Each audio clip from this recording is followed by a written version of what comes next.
And then there were four.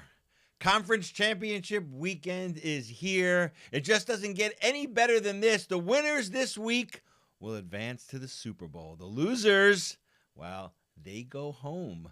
Welcome to Two for Your Money. Glad you're here. And if you like the show, don't forget, hit subscribe and follow us across all social media. Then you'll get notified each and every time a new show drops. Steve Budin here. Legend in my own mind, owner and operator of the largest sports betting analysis company in the world, and I'm joined each and every week by my partner in crime, the always entertaining, reigning heavyweight champion of the world. You know who I'm talking about. It's Brandon Lang. What's up, champ? Freezing my butt off here in New York, man. I was just down in Costa Rica for a week with the wife. It was 80 degrees. It was perfect. The beaches are perfect. It's 6 degrees outside, so it's not liking this too much at all. But so many sports gambling podcasts out there to choose from. None like this one.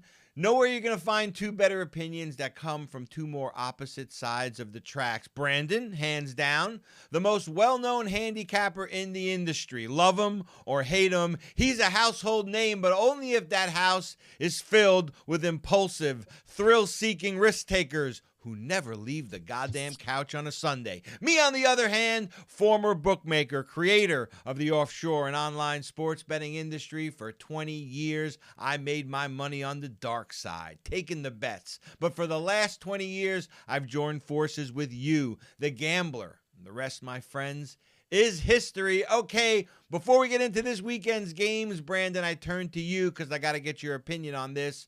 Let's talk a little Las Vegas. It's a sunny place for shady people. You lived there for a decade. I worked there for over a decade. And when it comes to gambling and overall entertainment, man, it's nothing short of the center of the universe. So, Circus Circus is for sale. It's got to be one of the most iconic properties on the Strip. It's the only property currently available for purchase on that famous Las Vegas Strip. It opened like 50 plus years ago. And Brandon, for a measly $5 billion, it could be yours. Now, tell me, is Circus Circus worth $5 billion? You have any memories from Circus Circus worth sharing? What say you, B. Lang? well, you didn't know this prior to picking this subject for our podcast today, but my mom worked at Circus Circus for 23 years and retired at Circus Circus. She started off as a maid, and then she became a maid supervisor at the tail end of the last 5 years. Incredible memories of going down there, taking mom to lunch on her lunch break. And what many people don't know, and probably still don't know, is that for years, probably one of the best steakhouses in all of Las Vegas was at Circus Circus. Remember, my mom and I were at lunch and we're walking by the roulette table. My mom says 16 red, Joe Montana. So I take $100 bill out of my pocket. I don't put it on 16 red, but I put the block of 4 and put it there. 16 red, Joe Montana. So some incredible memories of Circus Circus. My daughter, Ireland, when she was 4 years old, took her upstairs where they have the mini amusement park. And what people don't know was upstairs. The Midway. That's called the Midway, remember? The Midway, little roller coaster up there. Had a blast. Had a full day up there. But as the years went on, it got grimier and grimier and grimier. You start off from rooms for $29, and it just kind of kept falling and falling and falling and falling. And now, location-wise, absolutely, because right across the street or a little down from where Circus Circus is the new Fontainebleau. They made a big move to put the property there. So absolutely, it's worth $5 billion. You got the main part of the Strip where the Wynn and the Venetian is on down. You have downtown with Cirque and what they're trying to do. But that little nip right there of where Sahara and the Stardust used to be on that right, or Sahara used to be, they're making something go there. I definitely think it's worth $5 billion. Oh, it's an interesting spot. Like you say, the surrounding neighborhood is still kind of rough, right? But the good news is, you're right. The Fontainebleau just opened. It's only a stone's throw from the Circus Circus property. The one thing I can tell you about the property, B, it's huge. It's gigantic. Yes. I mean, it's like 2,000 feet of frontage on the strip. I think it's over 100 acres. You could build like a city there, you know? So who knows? Sure. Maybe Disneyland relocates from Anaheim. That'd be a big move. I mean, for all intents and purposes, Circus Circus was like a poor man's Disneyland. It had rides, it had games, it even had a mouse. I mean, they had probably a few mice. You know, look, where else can you get a $2 beer, a $2 hot dog, and a $2 popcorn? Remember that? For $6, beer, hot dog, and a popcorn. Nowhere else but Circus Circus. But now it's a wrap, you know. And listen, everyone has memories. I'm gonna come back to you. Everyone has memories of taking their kids there, the amusement park. I remember playing craps there and having the trapeze artists doing flips over the crap table, and then every now and then they'd walk an actual elephant, through the casino, right? So like, a lot of memories there. A lot of memories at Circus Circus. Go ahead. Location-wise, people don't realize also the attractive thing about the property is it's a block or two from the convention center. Right. So it's location-wise, it's phenomenal. So it'll be interesting to see which corporation takes it, what they're going to build there. But again, with Fontainebleau across the street, it's going to be something spectacular. No, totally. And a lot of people don't know, but the owner of Circus Circus is a good friend of our favorite president. So maybe something will be in the works there. We'll see. Now let's take a quick turn. Yes. Let's take a quick turn now over to the NBA, where the debate rages on about who's the best player in the league. For me, it's Jokic from the Nuggets. What do you think, B? I'm interested in getting your opinion. Do you agree? Why? Why not? Well, he's a walking double-double. Yeah, triple-double, He's fun to watch. The Nuggets as a team are struggling with their personnel, so I don't think they're going to make an NBA championship run. But most importantly, he makes them a championship-worthy team. I don't think they match up athletically with OKC, who to me looks like the best team in the NBA. Gil just went for 54 the other night. They're fun to watch, OKC. Yep. Interested to see where Jimmy Butler goes, suspended again for missing the plane flight. But you could sort of see that in their blowout loss at home a couple of nights ago. Interested to see if he does end up in Phoenix. If he does somehow end up with the Lakers and LeBron, most certainly looking forward to that. But I don't think anybody's beaten OKC in the West. And in the East, I think the East is a little more wide open than people think. Cleveland can give Boston a run. The Knicks stay healthy and learn how to play together. They definitely have the personnel to do something. Philly's too banged up. So it'll be interesting. But I do think between me and you, the NBA champions coming out of the West, and I think it's OKC and everybody else. Okay, gun to your head, who's the best player in the league? Jokic. Okay, Jokic. yeah. But I will tell you this. Gilgeous is right behind him. Yeah. He really is. Yep. The kid is something else to watch. Yeah. Give him another couple of years. We're going to be talking about him being the face of the NBA, but it's still Anthony Edwards, still Steph Curry, still Jokic, still the names, if you will. Ironically, nobody says much about Kevin Durant anymore.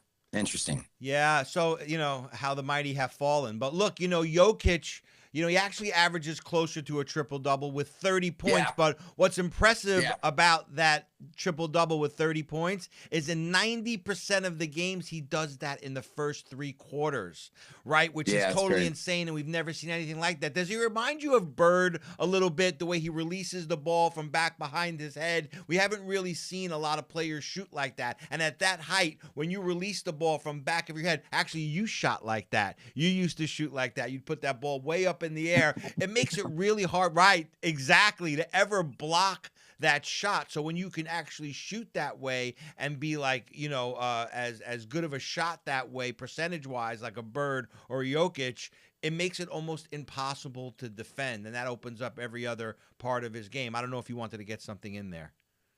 Yeah, listen, whenever you talk to anybody about basketball and somebody says they can play, you have them simulate their jump shot. Right. And you'll see them simulate it. Show me how you shoot a free throw. Yeah. And you'll see him simulate it. You'll kind of look over and go, that boy can't play dead in the Western. Right. He got much game.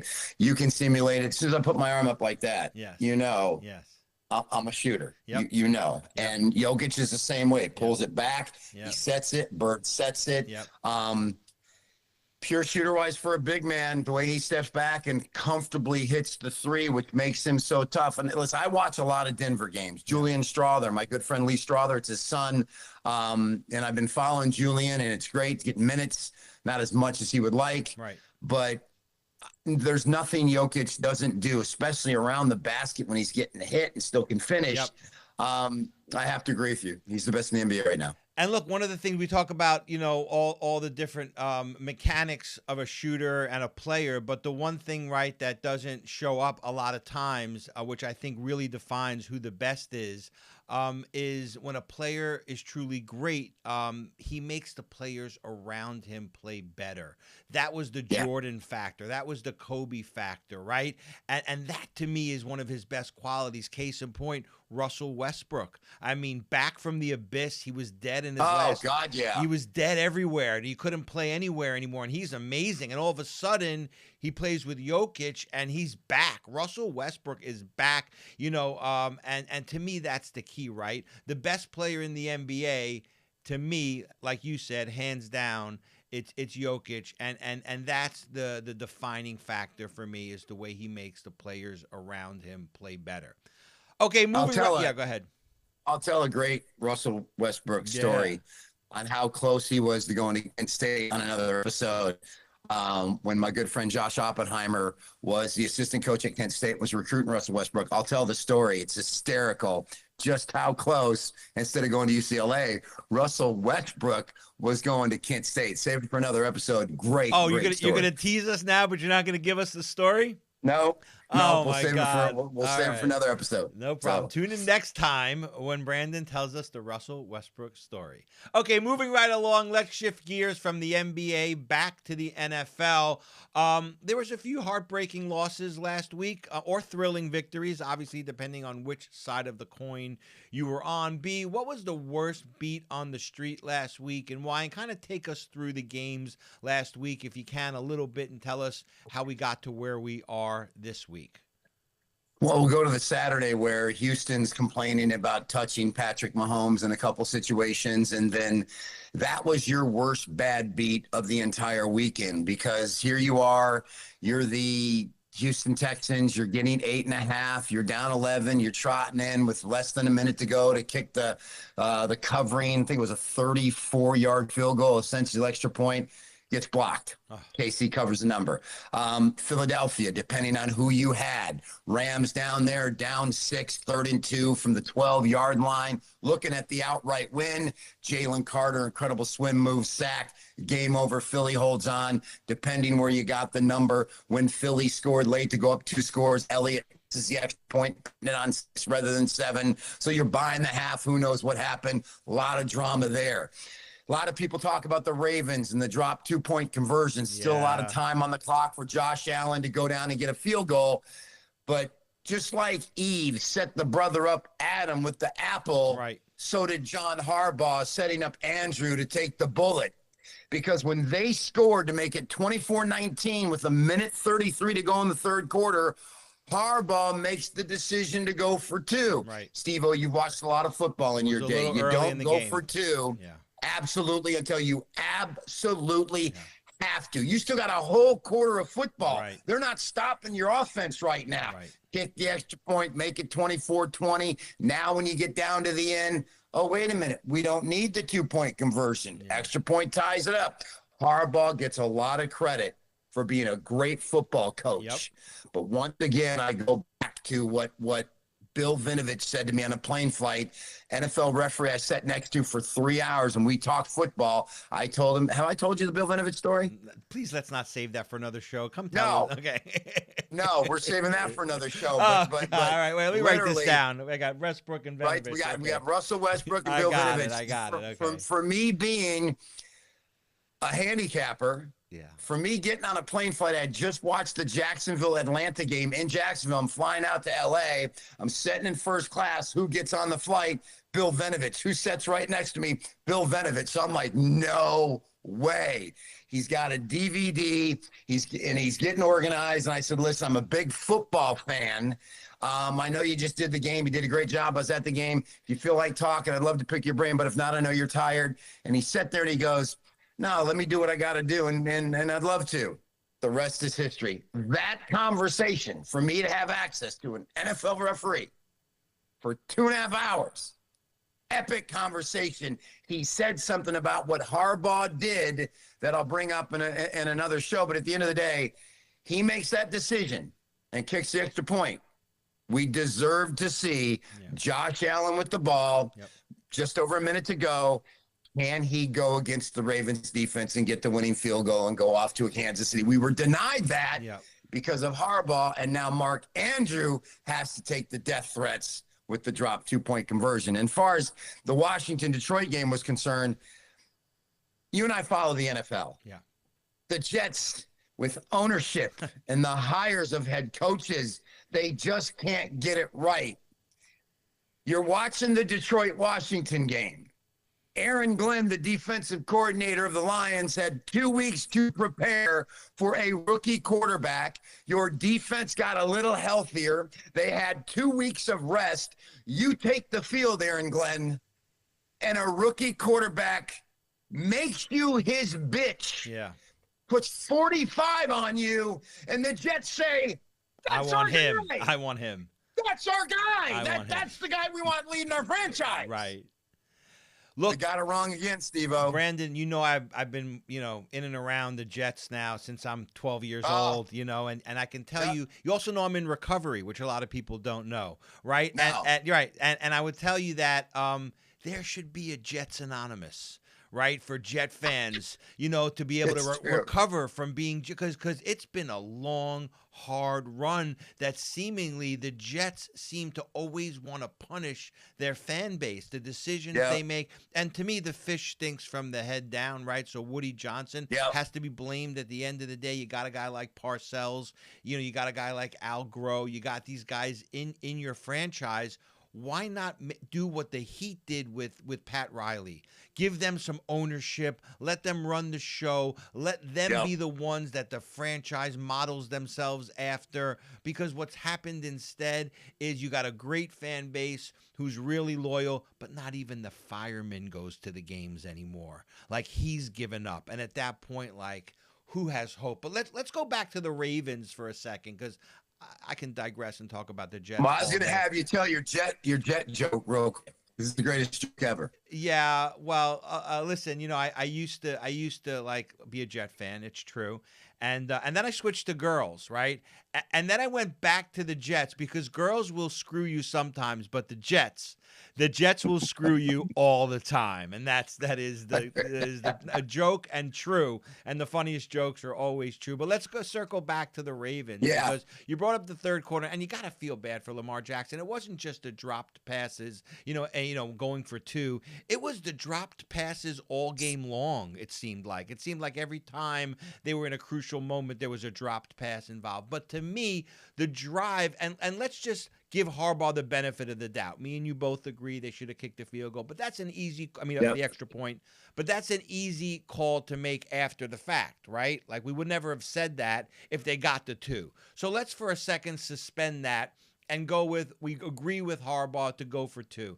On that drive in the third quarter, you have Henry going right, Henry going left, Henry up the middle, 18 yards, 7 yards, 20 yards, 12 yards. They can't stop him. He's going through them like a Mexican breakfast on a hot Sunday morning, right? And for me, in that play where you're going for the 2-point conversion, Henry's got to be involved in that. Whether as a decoy or as the actual guy getting the ball. But instead, the thing that I didn't like is they put Henry in motion on that play, and they send him out to the right, and they say to the other team, they say, listen, guys, we know you can't stop Henry. We know you're worried about Henry, but he's not even going to be in this play.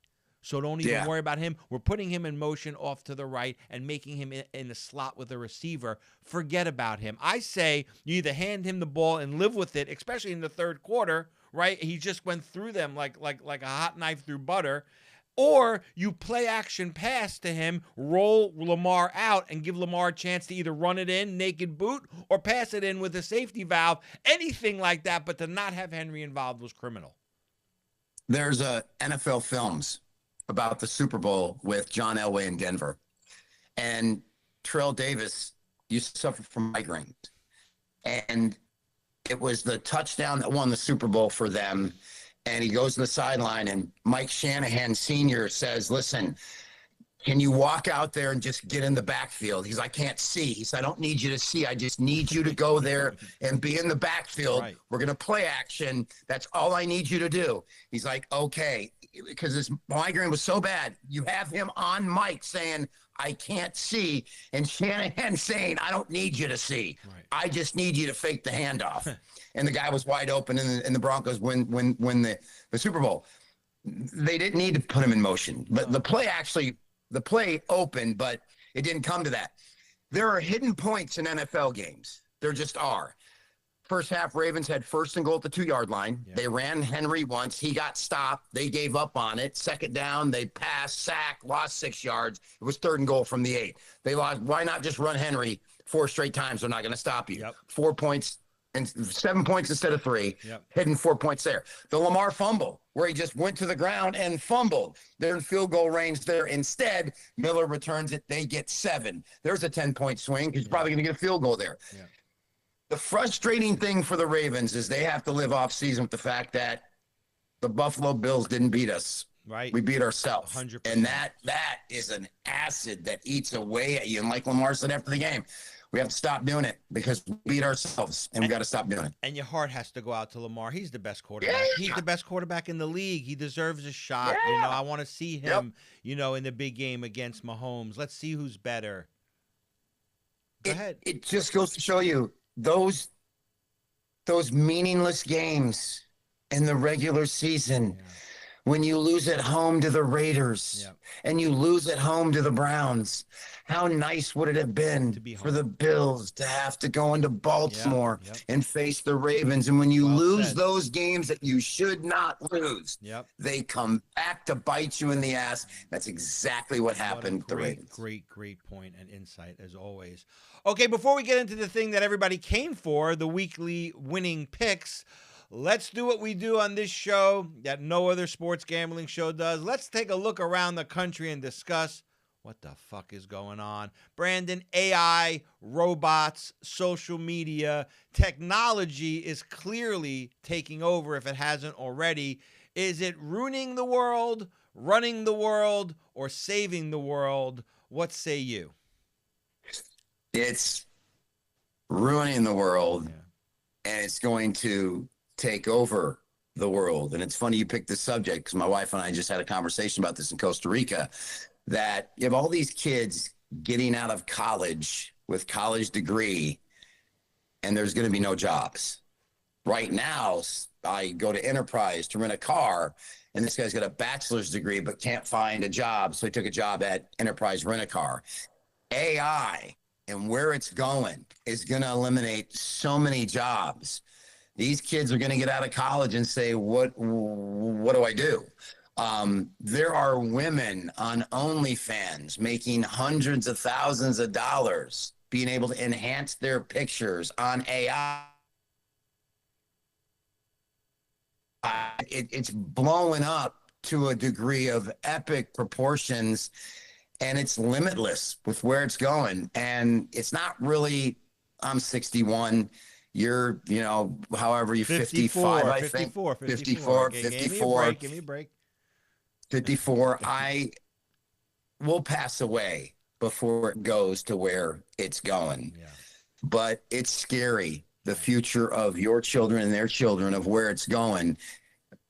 Being a man and being honest, AI scares the shit out of me with where it's going and where it's going to take humanity, if you will. Scares shit out of me. Yeah, and it's technology on a whole, right? Like as a whole, you see like kids are on their phones. They have all this imagery at their fingertips and over-sexualized, all this violence. And now, like, when they see something, like how many times do we see it play out? Kids and adults. There's some type of incident going on in the public square. And rather than jump in like we used to do and help an innocent person out, they turn their phone on. They start to live stream. They don't want to help Unreal. They want likes and they want followers, right? So all of a sudden they look at this as an opportunity to become a citizen journalist and video the crime rather than assist, right? Where's human nature at? Kids meet boys will meet a girl at a party and they'll go to opposite ends of the room and start texting each other, rather than actually have a conversation, right? Our whole social landscape is collapsing. You know, we talked about it the other day where I said to you, remember like in 1986, you probably memorized 50 phone numbers, right? Unreal. And now, you asked me this off air. I would say like you don't know 5 numbers. No. My own phone number, I got to look at my phone and what's my phone number? Like, you know, I'll text it to you because I can't recite it. It's because the part of the brain that was used, the brain is a muscle, right? To remember these things, the muscle has now come outside of the body and it's in the phone. And because of that, the phone, your muscle in your brain has atrophy. You don't use something, it doesn't work. That's the way it is. Well, how come people on steroids, why do their balls shrink up? Because their balls aren't creating the testosterone anymore. And when their balls aren't creating the testosterone, they get smaller, right? They're not working anymore. So when we don't use our brains in a certain way, that part of the brain starts to get smaller. It's affecting everything and everyone. Go ahead. You said it. The fact that I have an incredible memory, as you know. I can tell you how many points I scored in every high school basketball game that I had. The 21 against Bridgeport, the 16 against Bay City Western, the 29 against Bay City Handy. I literally, when you asked me that question, I was in the late 70s, 80s, when we had home phones, I knew 30 phone numbers by heart. Right. I honestly know maybe 7 or 8 that I can think of. When you said that, you asked me that, I was blown away. You're right that you store the contact. Once it's there, hit the contact. You only pay attention to the number. And now I just found out the other day, that when you want to get a contact number on an iPhone, you just touch the iPhone, it goes in. Yep. That blew me away. Here, I'll give you my contact. Boom. Don't even have to type. Don't even have to type it. It's the dumbing down of society. Remember the old days? Yep. You wanted to go someplace. What did you do? You took out a map, or you map quested it. MapQuest was the second version. The first version was an actual map. The second version was MapQuest, right? And you could actually, it tells you, where to go. You'd have to navigate yourself to get there, still using a little bit of your brain. Now you just plug the address in and GPS, make a left here. You're like a robot driving the car. You're not even thinking. You can know some places to the right. If the thing says turn left, you're turning left. That's how much we trust the technology, and we no longer trust our own brains. When I got out of the Navy in 1984, first job I got, just kind of trying to get my feet on the ground, was for a glass company delivering glass across LA. They gave me a Thomas guide. It was exactly mapped out the whole city of Los Angeles, shortcuts. You went to your Thomas guide, you looked it up, that's how you got around. And it's blown away now that you just Siri, give me directions to blah, blah, blah. There it is. Good. Thank you. You're off and running. And you just said it. If it says turn right, you go right. I thought I went left there, but you still go right. Crazy, Steve-O. And the final phase and the end of the world as we know it is the robots. You know it. Is the robots. Yeah. You know what I mean? Because forget about them just taking the jobs away, right? Like the relationships, the humanity. Right? That's what's at stake, because we need each other for that. So we can only be, so much of an isolationist, because at the end of the day, we need that human interaction. If that's replaced by a robot who looks, smells, acts, and talks like a human, only difference is, right, they're sexually advanced to do whatever you want. They tell you what you want to hear. They'll tell you how great you are. They'll tell you how much they love you all the time. How is men and women going to compete with a robot that's programmed to tell them everything they want to tell them? One question for you, then we'll go to the games. Yeah, go ahead. Yeah. One question before we go to the games. As a kid growing up, I love the Jetsons. Right. I love George Jetson. I love his boy Elroy, daughter Judy. Okay. Yep. The invention of the flat screen. Yep. Before we die, will you be driving a flying car? They already exist. They already exist. So in Dubai is a company, if you guys like stock picks, whatever, there's a company, Archer, there's a company, Joby. They've already got the contracts. They don't just fly the cars, they fly on their own. So like you call the Uber, the car picks you up on the roof of your building in Dubai or New York, and you get in, no pilot. No pilot, you get in and it takes you where you want to go. That it exists right now, and it's getting approved. It's going to happen. It will not just happen in our lifetime. It's going to happen in the next 2 to 3 years. You're going to have car wrecks in the sky. Everything. Yes, everything that was on the Jetsons has already come true. The flat screen TV was debuted on the Jetsons. That mean no one even uses that anymore. But anyway, all right, we could talk about the Jetsons forever. A lot of our fan base is young. They're gonna be like, "What's the Jetsons?" You know what I mean? Yeah. Let's just move forward before we completely age ourselves out of this conversation.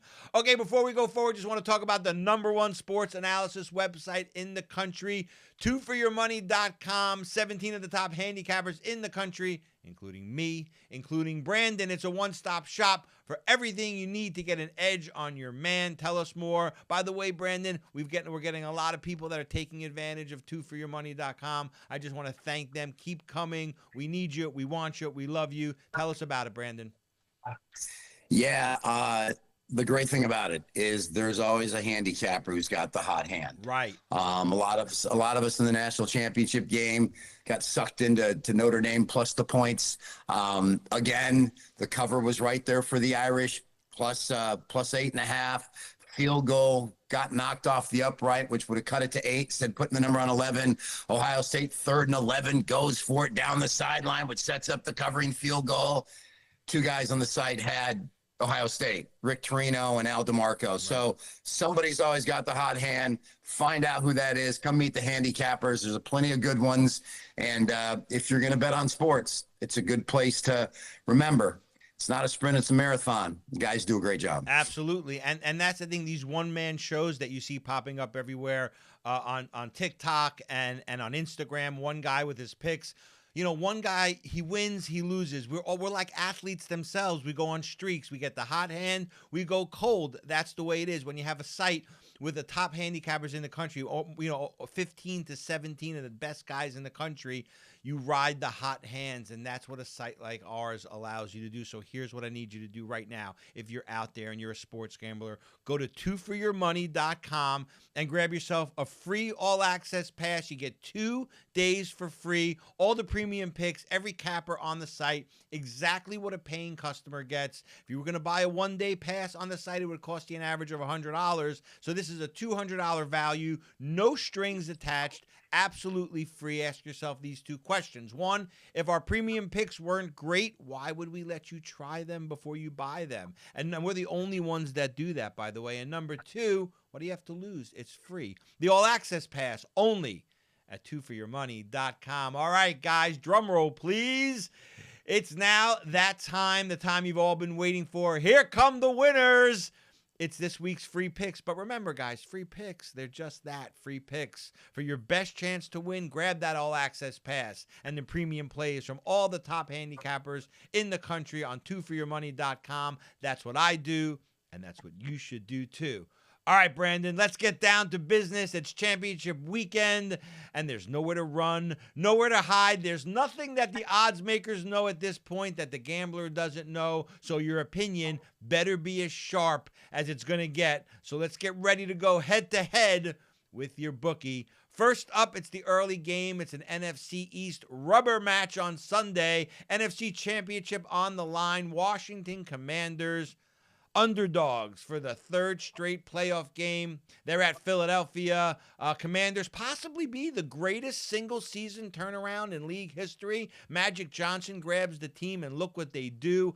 These teams split games during the regular season. Meanwhile, the Eagles are trying to return to the Super Bowl for the 2nd time in just 3 years. Washington at Philly. Philly is 6. The total is 47. Champ, who covers this game? You know, they needed a big Baker Mayfield fumble in the 4th quarter to get by Tampa. They got it.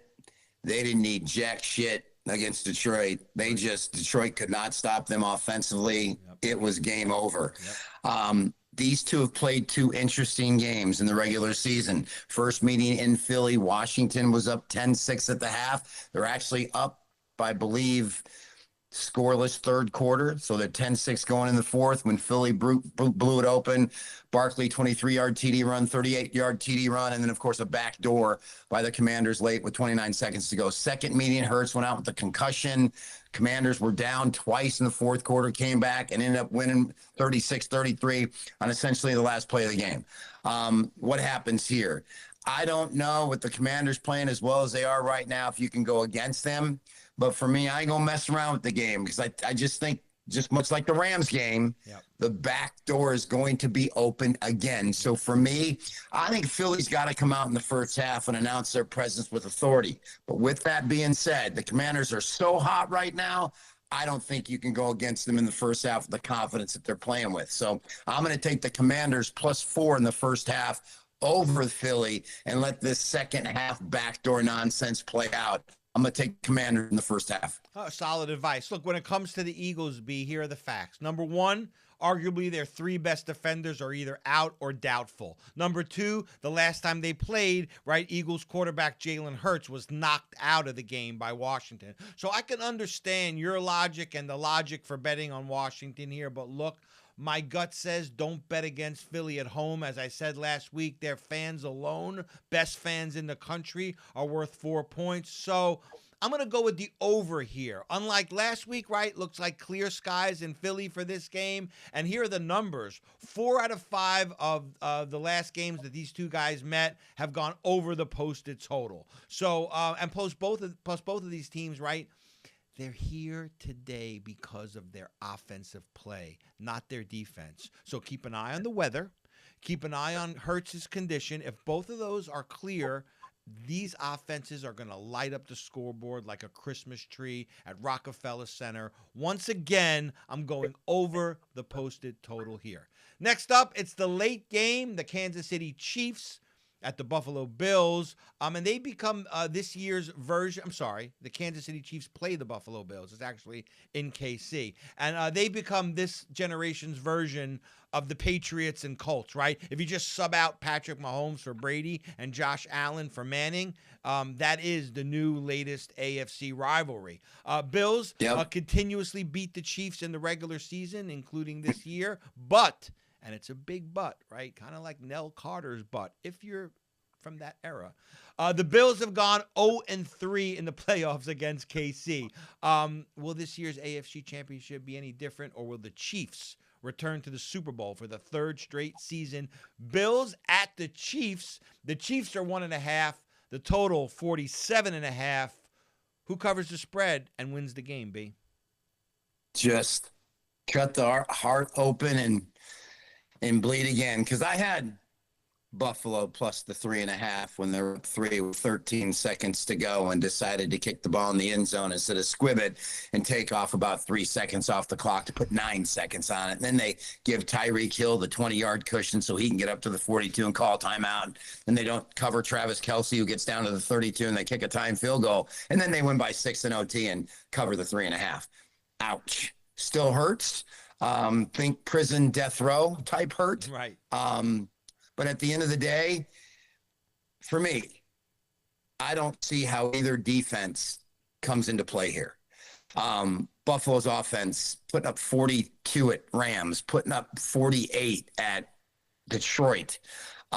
Watching the Texans move the ball against them with a rookie quarterback, I think Buffalo moves the ball, and then conversely, that Buffalo defense, Baltimore should have put up 30 plus on them. Lions put up 42 on them. The Rams put up 44 on them. That defense is super, super suspect. For me, there's only one way to play it because of Mahomes. You just can't beat him. Right. Play the over, because I think both teams are going to score, and I'm going to sit back and watch them score. And I'm going to play over the posted total. All right, so let's talk about the elephant in the room, right? Conspiracy theorists are still feeling like the Chiefs, they get special treatment, right? Last week did nothing be to change their minds. But if you really feel that way, bet the Chiefs and stop playing the victim. Take advantage of it. It's all part of handicapping. So let's look closely at last week. Houston outgained Kansas City. They had more first downs than Kansas City. They controlled the clock against Kansas City, and they didn't turn the ball over. Oh, yeah. And they lost. and they didn't cover. And that's never happened in the playoffs before when you've had those type of statistics. 0-49, but it happened last week. Yeah, it happened last week. So that record now goes to 1-49. And how is that possible? How's it possible? I'm going to tell you. The refs. A 53-yard disadvantage. 53-yard disadvantage in penalty. You played college basketball. Remember your coach complaining to the ref, how come they got 9 fouls and we got 2? How is that possible? How is that even possible? Well, how is it even possible? So conspiracy or fact, I'll leave that to you. Houston was called for 8 penalties, including a pair of bullshit roughing the passer calls. This has to stop. They've got to get a hold on. They cannot let referees control the outcomes of games. It's enough already. We need to make the NFL great again because there's a problem, Houston. There's a big, big problem. Look, to put a little more fuel on the conspiracy fire, I don't know if you know this, but the Chiefs have never lost with Patrick Mahomes at the quarterback and last week's referee, Clay Martin, as the lead official. They're now 7-0 with Clay at the helm. That's crazy. But here's the good news if you're a Buffalo fan. Clay will not be reffing this game. It's going to be Cleat. Cleat Blakeman will be the lead official. The Chiefs are only 6-5 straight up with him as the ref versus that 7-0 with Clay Martin. So look, whatever you think, there's no doubt Mahomes and Reed are the new Brady and Belichick. And, you know, me and you, we never would go against Brady and Belichick. You bet on them or you pass on the game. They are a dynasty, and it's not easy to bet against dynasties. But you know what? Call me crazy. I'm going to do it anyway. Bottom line, I knew you were going to. Yeah, man. The Bills, to me, are the better team. They find a way to win. And like Ric Flair, baby, they've beaten the best, and they are ready to be the best. Woo! Let's bet the Buffalo Bills. That'll do it for this week. But before we get out of here, back by popular demand, just made the decision before the show started. You know what time it is. It's time for the joke of the week, B. Let's keep it clean while the AI overlords are looking through all the video and trying to ban us from everywhere. Let's have some good jokes now. Brandon, you're up. Hit him with your best shot. Everybody loves a good blonde joke, bro. Everybody does. I've been on a flight from New York to LA, and there's been some hotties on that flight, and this hot blonde gets up from coach, flight gets up in the air, and she goes and sits down in first class, and flight attendant comes back and says, ma'am, these are for first class paying customers only. I need you to return to coach. And she says, listen, I'm a supermodel from LA. There's nobody sitting here, so I'm sitting here, and you can do whatever you want. Gets the supervisor. She comes over and says, ma'am, I need to ask you to return to coach. These are for first class paying customers. She says, no. Return the flight back to New York. I'm not moving. Okay, I'm sitting right here. We deal with it in LA, but I'm comfortable.